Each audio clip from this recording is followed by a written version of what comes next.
We Americans know what we like, and we really do like coffee. Did I say like? Well, we use more than 3 billion pounds of coffee every year. Where does it all come from? Mostly from South America. So let's fly down and get the story firsthand. There's a typical plantation now.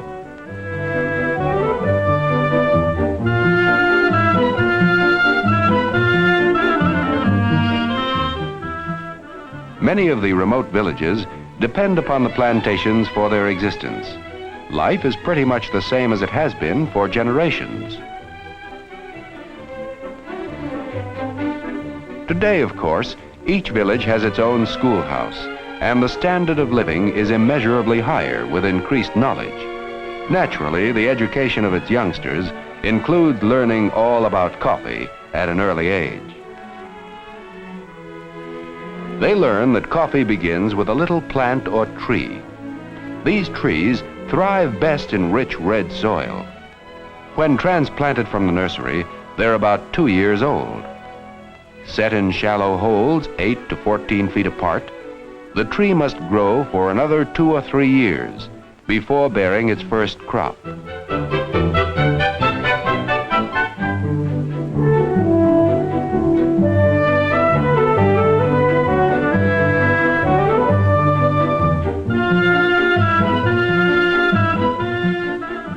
Brazil alone has more than 1 million square miles of coffee country, an area larger than all the United States east of the Mississippi.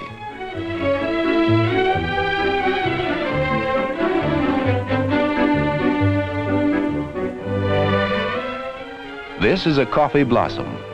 8 to 9 months after this blooming, the coffee fruit ripens and looks very much like a cherry.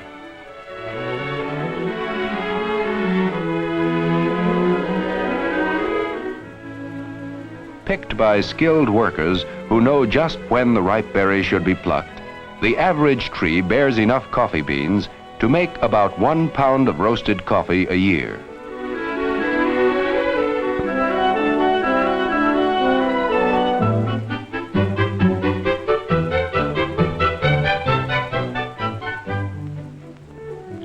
Each plantation has its assembly points, where the day's pick is brought in to be weighed and bagged. This is just one step in more than 24 major operations required in bringing your cup of coffee to the table.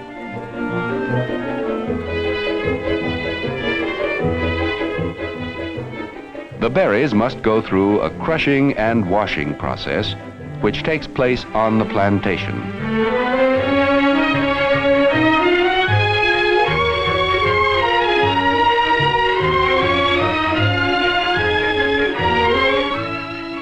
Crushing removes the protective red covering with which nature has enclosed each coffee bean. Then they are washed.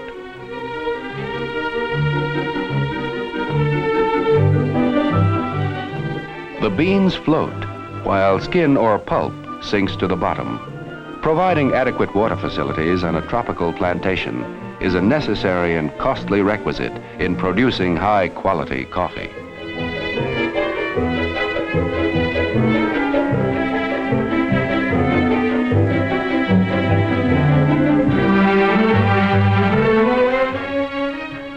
Now encased only in its final hull, or parchment, the coffee beans are spread out to dry in the sun. This takes from 8 to 10 days. Men must rake and turn the beans so that they all will dry evenly. Then, packed in bags, the dried green coffee is ready to be sent into the city.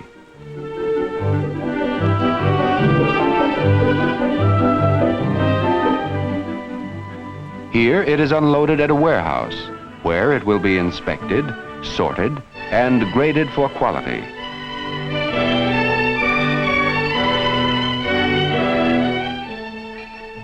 This initial grading is one of the most important operations in the selection of coffee. Today, mechanical methods are so perfected that coffee is sorted by machines with great precision.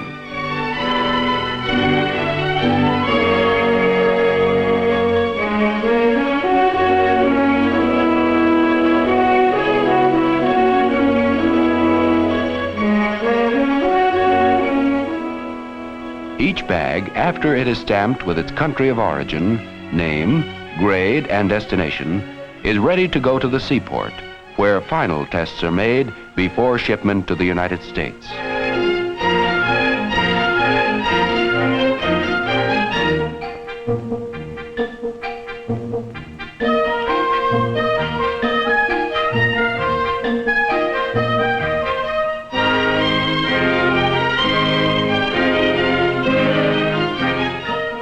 Using an instrument like an apple corer, a checker stabs each bag and withdraws a sample for testing.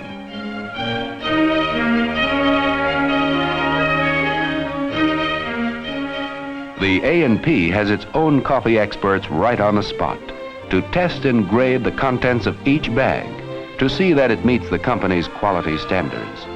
Samples are flown to the United States, together with the experts' appraisals of grade and value.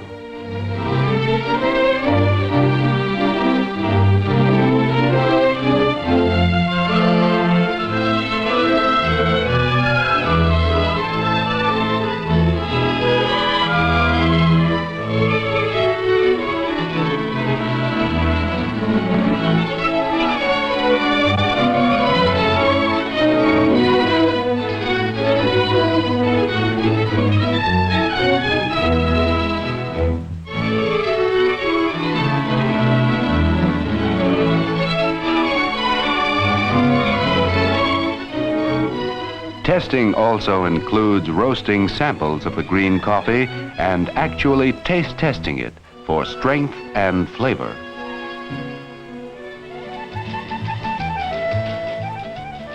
Today, many of the great cities of Latin America have been built largely upon the business of exporting coffee, which is one of their most valuable commodities.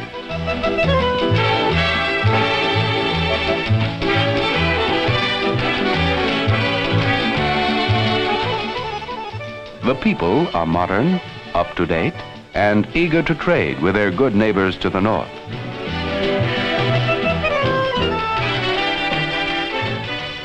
When the coffee crop is good, business is good, for coffee means the same to these people and their ability to buy the things they need as wheat to a farmer in Nebraska or corn to Iowa and Kansas.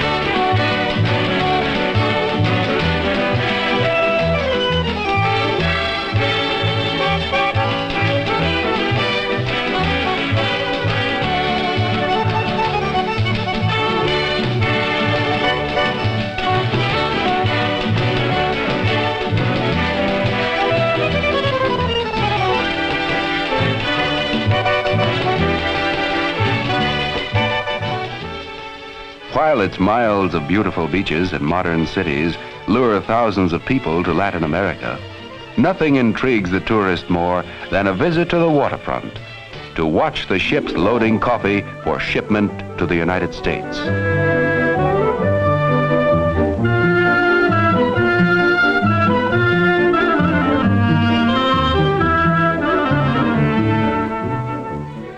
Now a cargo of coffee is loaded aboard ship with the same care you'd use in storing food in your home. You know, some foods must be kept dry. A sudden drop in temperature upon leaving the tropics could cause dampness in the ship's hold. This moisture could injure the coffee unless the beans are carefully stowed. So, loading a cargo of coffee is also an important operation in getting this beverage on its way to you.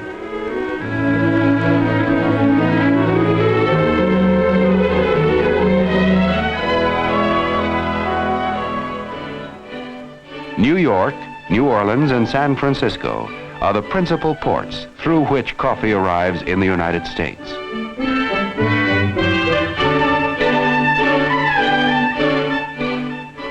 Here, licensed graders spear each bag for fresh samples and taste test the shipment to make certain the coffee they've bought compares with the reports and samples from South America.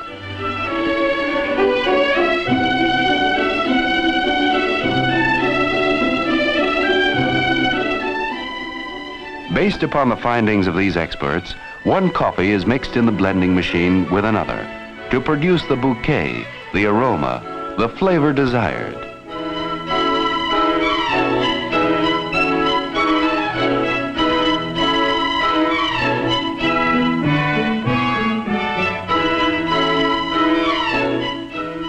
From blending machines, the green coffee is introduced next to huge automatically controlled roasting ovens, hundreds of pounds at a time.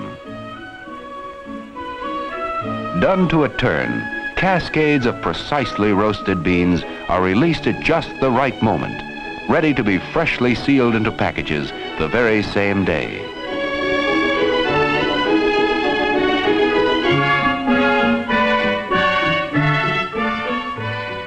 In this way, you know the coffee you buy is fresh and ready to be custom ground just right for the way you make coffee.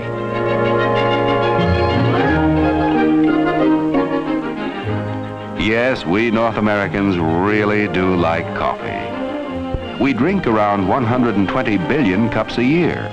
After all, drinking coffee is one of life's pleasures, a pleasure that cannot be duplicated by any other beverage.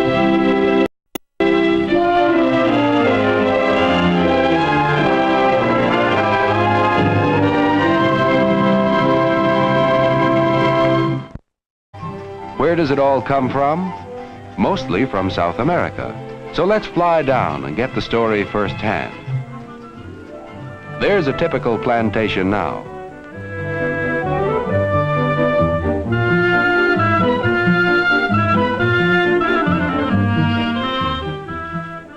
Many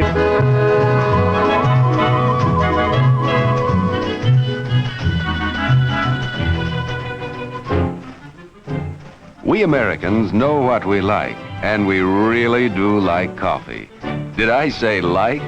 Well, we use more than 3 billion pounds of coffee every year. Education of its youngsters includes learning all about coffee at an early age. They learn that coffee begins with a little plant or tree. These trees thrive best in rich red soil. When transplanted from the nursery, they're about 2 years old. Some of the remote villages depend upon the plantations for their existence. Life is pretty much the same as it has been for generations. Today, of course, each village has its own schoolhouse, and the standard of living is immeasurably higher with increased knowledge. Naturally, the